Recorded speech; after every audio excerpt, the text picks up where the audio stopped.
How many of you have ever been afraid of the dark? Like maybe you actually still are. Well, I've got good news and I actually have better news. We'll start with the good news first. You are not alone. Being afraid of the dark is one of the most common fears human beings in every culture and every generation have dealt with. As a kid, I was terrified of the dark, so much so that I needed a nightlight.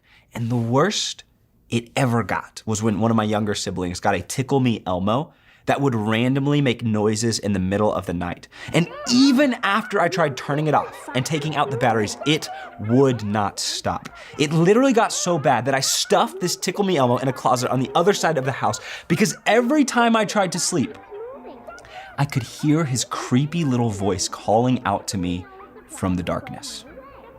That's the good news. You are not alone if you have ever been afraid of the dark. The better news is that Jesus came to conquer the darkness.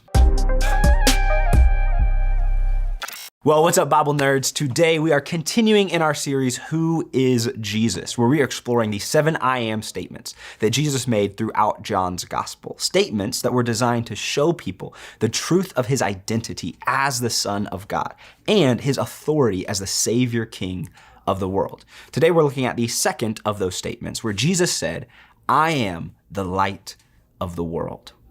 In John chapter 8, verse 12, this is what we read.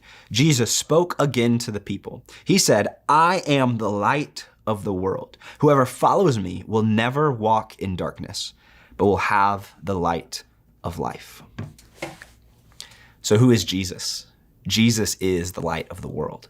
And when he arrived on earth, he came with a very clear mission to rescue us from sin, repair our relationship with God, and restore our purpose. And what's amazing is that when we say yes to follow him, light fills our life. Darkness is cast out, and we get to be with him from now until eternity. This is why the gospel is called good news, because the light and life of Jesus is the cure to the darkness that has ravaged God's good world. Because ever since the 3rd chapter of the Bible, human beings have been trapped in darkness. We've been infected by the disease of selfishness called sin. Sin blinds us to what is good and true, and it tempts us to disobey God and take advantage of other people.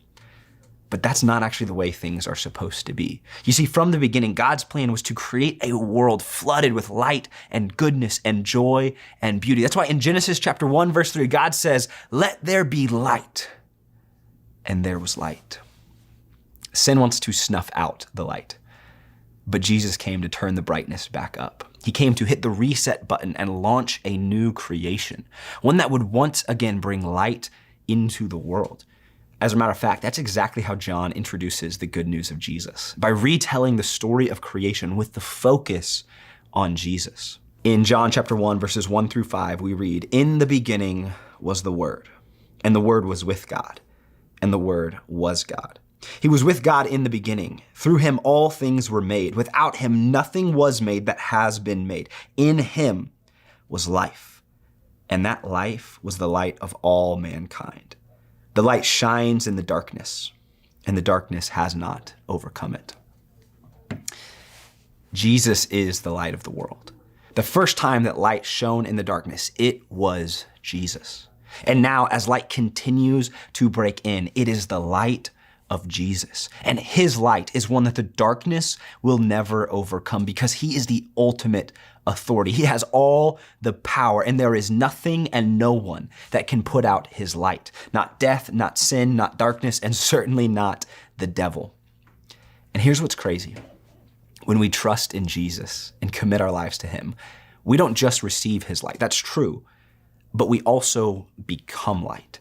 In Matthew chapter 5, verses 14 and 16, this is Jesus speaking. He says that you are the light of the world. A town built on a hill cannot be hidden.